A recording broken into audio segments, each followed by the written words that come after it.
సమస్య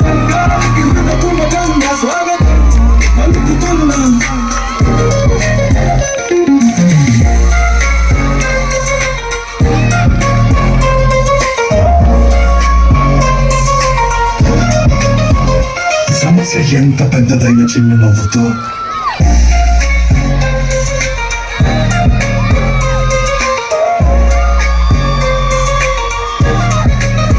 సమస్య ఎంత పెద్దదైన చిన్న నవ్వుతో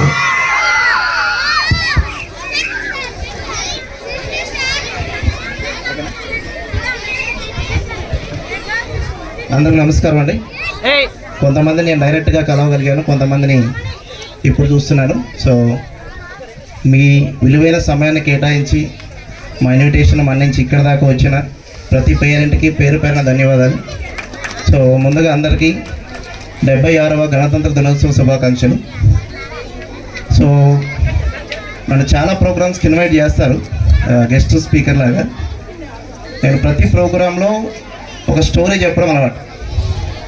లాస్ట్ ఇయర్ కూడా ఒక స్టోరీ చెప్పాను, ఎంతమంది గుర్తుందో తెలియదు.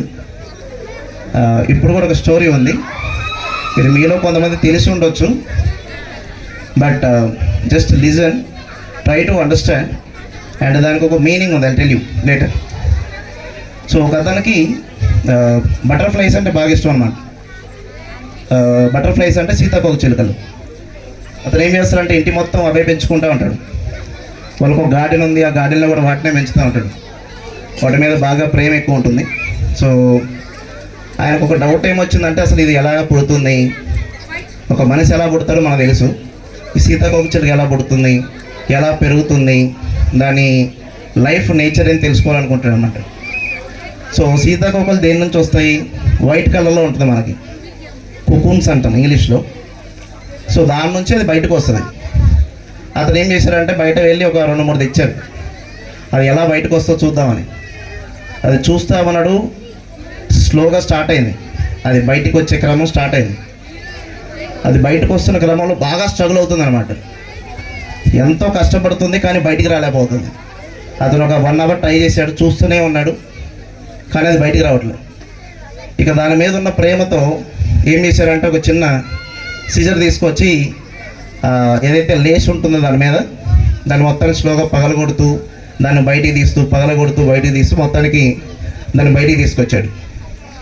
తీసుకురావడం వల్ల అదైతే బయటకు వచ్చింది, ఈజీగా బయటకు వచ్చింది, ఎక్కువ కష్టపడలేదు, ఈయన కూడా హ్యాపీ. కానీ తర్వాత ఏం జరుగుతుంది, దానికి ఎగిరే కెపాసిటీ పడిపోయింది. దాని మీద ఏదైతే తేమ ఉంటుందో వాటర్, అది అలానే ఉండి దాని రెక్కలు ఆడట్లేదు. దానికి రావాల్సిన న్యాచురల్ కెపాసిటీ ఏదైతే ఉందో అది రాకుండా అక్కడికి ఆగిపోయింది. స్లోగా 1 డే 2 డేస్ 3 డేస్ ఒక 1 వీక్ అది సఫర్ అవుతూనే ఉంది, కానీ ఎగరలేకపోతుంది పైకి. అతను అల్టిమేట్గా ఏదైతే చూడాలనుకున్నాడో అది సాధ్యపడలేదు.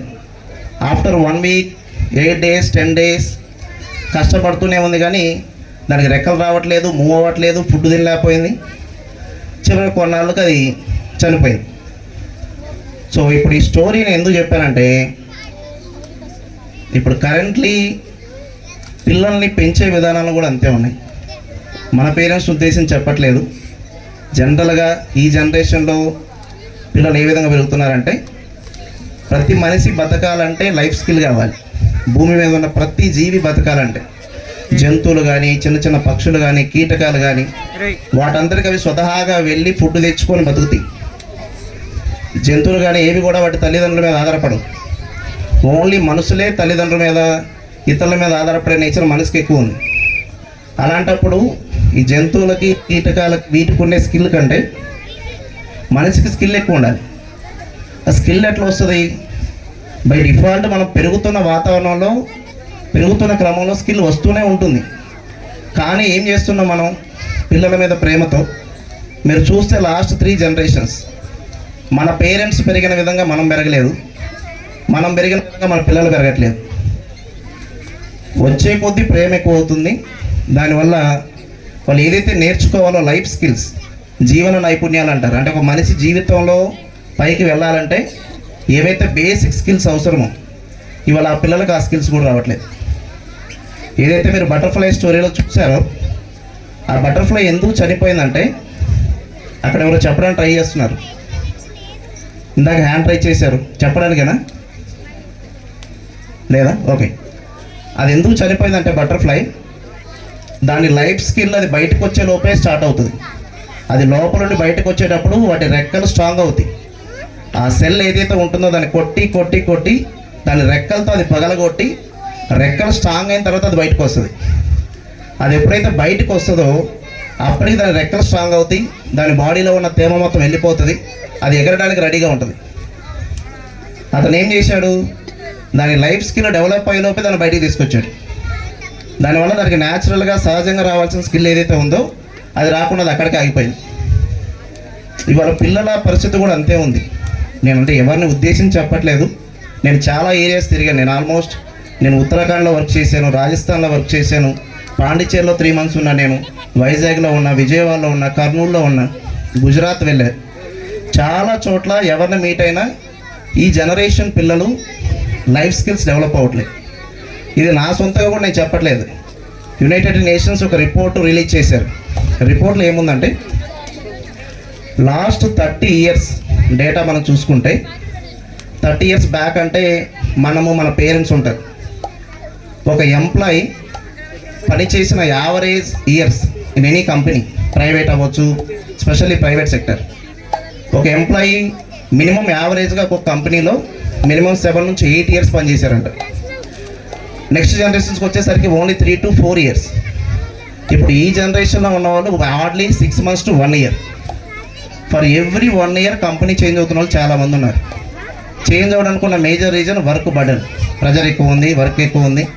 ప్రాబ్లం ఏంటి, మనం బతకాలంటే ఖచ్చితంగా కష్టపడాలి. సో ఎక్కువ కష్టపడే నేచర్ లేదు. ఎక్కడ ఈజీగా ఉంటే అక్కడ వర్క్ చూసుకొని అక్కడ సర్వైవ్ అవ్వడానికి ట్రై చేస్తున్నారు. ఇది ఒక్కటే కాదు, ఇంకా ఆ రిపోర్ట్లో కొన్ని వచ్చినవి ఏంటంటే 20 years back least divorce percentage ఉన్న కంట్రీ ఇండియాని. అంటే విడాకులు తీసుకునే దేశం, అతి తక్కువ విడాకులు తీసుకునే దేశం ఏదైనా ఉందంటే ప్రపంచంలో మన కంట్రీని. సో తర్వాత లాస్ట్ 5-6 years నుంచి మళ్ళీ డేటా చూస్తే మన కంట్రీ వెనక్కి పోతూ ఉంది. ప్రాబ్లం ఏమవుతుంది, ఈ జనరేషన్లో పెళ్ళైతున్న అమ్మాయిలు ఏదైనా హస్బెండ్ కానీ వాళ్ళ అత్త వాళ్ళు కానీ ఏదైనా తిడితే, నన్ను మా ఇంట్లోనే తిట్టలేదు చిన్నప్పటి నుంచి, మా నాన్న వాళ్ళు కానీ మా అమ్మ కానీ నన్ను ఎవరు ఒక మాట కూడా అనలేదు, మీరు నన్ను తిడతారా, మీరు నన్ను అరుస్తారా నా మీద, నేను పెరిగినప్పుడు ఎవరు నన్ను ఒక్క మాట కూడా అనలేదు. వాళ్ళు దాన్ని యాక్సెప్ట్ చేయలేకపోతున్నారు. ఎందుకంటే తల్లిదండ్రులు బాగా ప్రేమగా పెంచారు. వాళ్ళు వేరే ఇంటికి వెళ్ళేసరికి వాళ్ళు అంత ప్రేమగా ఎందుకు చూసుకుంటారు, కొద్ది గొప్ప కొంచెం వేరియేషన్ ఉంటుంది. ఆ వేరియేషన్ వీళ్ళు టాలరేట్ చేయలేకపోతున్నారు. సో ప్రాబ్లం అది. మనిషి బతుకుతున్న క్రమంలోనే అన్ని స్కిల్స్ రావాలి. ప్రత్యేకంగా ఒక ఏజ్కి వచ్చాక నేను మాట్లాడడం నేర్చుకుంటానంటే రాదు. ప్రత్యేకంగా ఒక ఏజ్కి వచ్చాక నాలో మనోధైర్యం పెరగాలంటే రాదు. మీకు ఇంకో స్టోరీ చెప్తాను నేను. సో కాఫీ డే అని చెప్పేసి ఒక చిన్న స్టార్టప్ కంపెనీ పెట్టారు ఎక్కడ, బెంగళూరులో. వాళ్ళు మంచి బ్యాక్గ్రౌండ్ నుంచి వచ్చారు. అతను మంచి ఐడియాతో ఫారెన్లో వర్క్ చేసి ఇండియాకి వచ్చి ఒక కంపెనీ ఎస్టాబ్లిష్ చేసిండు. సో కాఫీ డే అని ఒక కొత్త ఆలోచనతో కంపెనీ స్టార్ట్ చేశారు. ఒక 5-6 years కంపెనీ నడిచింది. మంచిగా ప్రాఫిట్స్ వచ్చేసి సడన్గా కంపెనీ లాస్లోకి వెళ్ళిపోయింది. దాదాపు 1400 కోట్లు 2000 కోట్లు లాస్లోకి వచ్చేసింది. సడన్గా అతను ఇంట్లో నుంచి కనబడకుండా ఒక 3 days వెళ్ళిపోయాడు.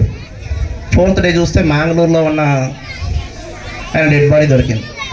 అప్పటి వరకు ఆయనకి ఈ విపరీతమైన ఫాలోయింగ్ పెరిగిపోయింది. కొత్తగా వచ్చాడు, కంపెనీ పెట్టాడు, 1000 కోట్లలో బిజినెస్ చేస్తున్నాడని. వితిన్ 2 yearsలో కంపెనీ పడిపోయింది, బాగా లాస్ట్లోకి వచ్చింది. అతను వెళ్ళిపోయాడు, చనిపోయాడు. ఆయన చనిపోయినప్పుడు వాళ్ళ వైఫ్ ఉంది. వాళ్ళిద్దరు లవ్ మ్యారేజ్ చేసుకున్నారు. వాళ్ళ వైఫ్ ఉంది. ఆమె మీద దాదాపు 2000 కోట్ల భారం. వాళ్ళ ఆస్తులు అమ్మితే కనీసం 100 కోట్లు కూడా రావు. సో ఏం చేయాలో తెలియట్లేదు. వాళ్ళ రిలేటివ్స్ అందరూ కూడా ఆమెకి గైడెన్స్ ఇచ్చారన్నమాట. ఇన్సాల్వెన్సీ క్లెయిమ్ చేయండి, నేను పే చేయలేను క్లెయిమ్ చేయండి, ఏం చేయలేరు, లీగల్ అడ్వైసెస్ ఉన్నాయి.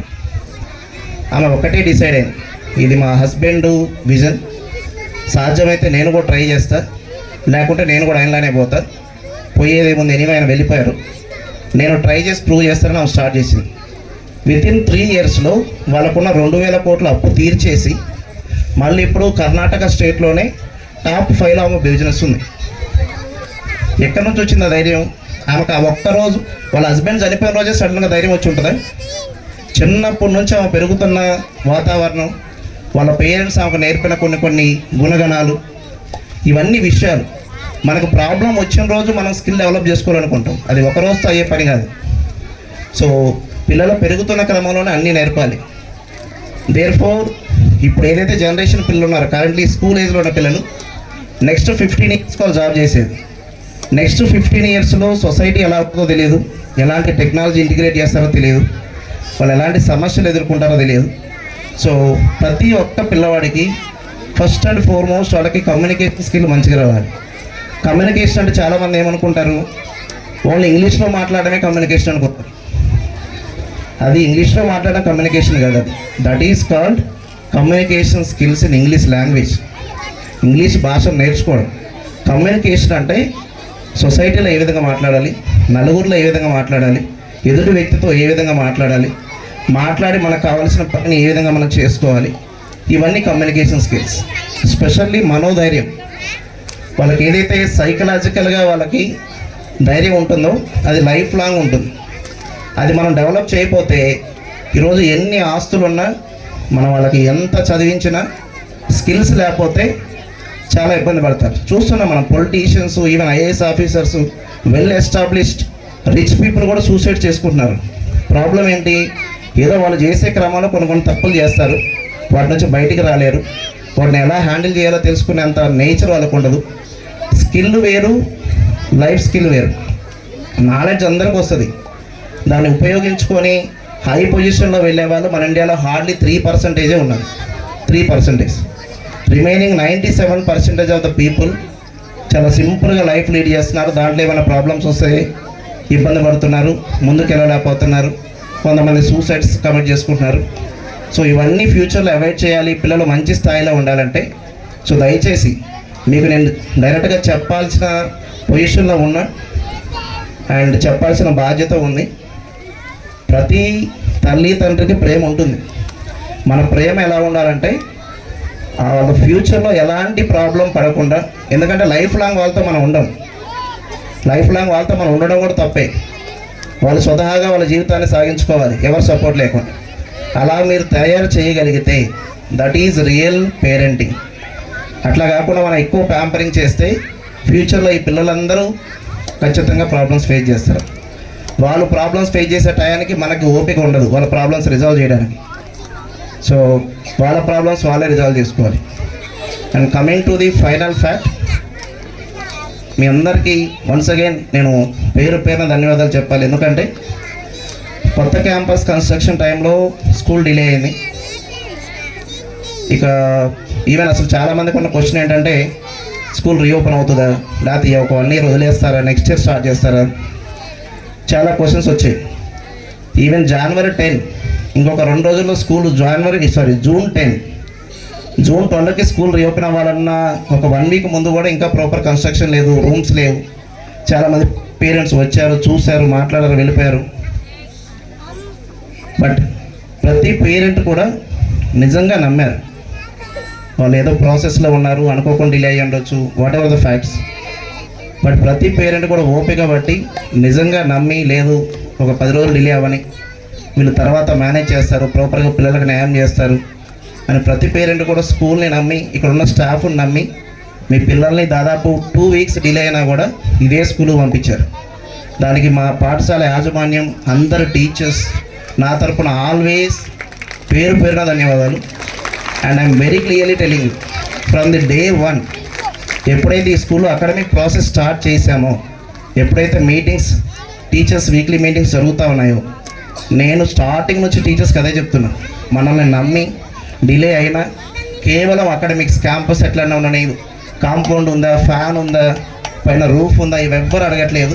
మనల్ని నమ్మి పిల్లలకి మంచి చదువు చెప్తాం, మంచి క్వాలిటీ ఇస్తామన్న ఒకే ఒక ఉద్దేశంతో ఇవాళ ఎంతమంది పేరెంట్స్ మన స్కూల్కి పంపించారు. సో ఏదన్నా అవ్వచ్చు, ఒక ముద్ద తక్కువ తినండి కానీ పిల్లలకు మాత్రం అన్యాయం జరగద్దు. ఖచ్చితంగా మనం ఎంత ఇది చేయాలో దానికి ఇంకో 10-20% ఇంకా ఎక్కువే చేద్దాం. పిల్లలకి వాళ్ళకి ఎంత నాలెడ్జ్ ఇస్తే అంత తీసుకుంటారు. సో ఎక్స్పాండ్ అవుతూనే ఉంటుంది వాళ్ళ నాలెడ్జ్, వాళ్ళ బ్రెయిన్. ఖచ్చితంగా అది చేద్దామని చెప్పాను. దానికి కమిటెడ్గా ప్రతి టీచర్ కూడా స్కూల్నే కనిపెట్టుకుని ఉన్నారు. ఎవరు కూడా వేరే స్కూల్కి వెళ్ళడం అవి కూడా చేయలేదు. సో పేరు పేరున ప్రతి టీచర్ కూడా స్పెషల్ థ్యాంక్స్. మీరందరూ ఉండి స్కూల్ను సపోర్ట్ చేసి with help of parents today ఈ స్కూల్ ఇంత అద్భుతంగా నడుస్తుందంటే కేవలం టీచర్స్ అండ్ పేరెంట్స్ సపోర్ట్తో నడుస్తుంది. అందరికీ పేరు పేరున once again thanks and thanks you for this opportunity.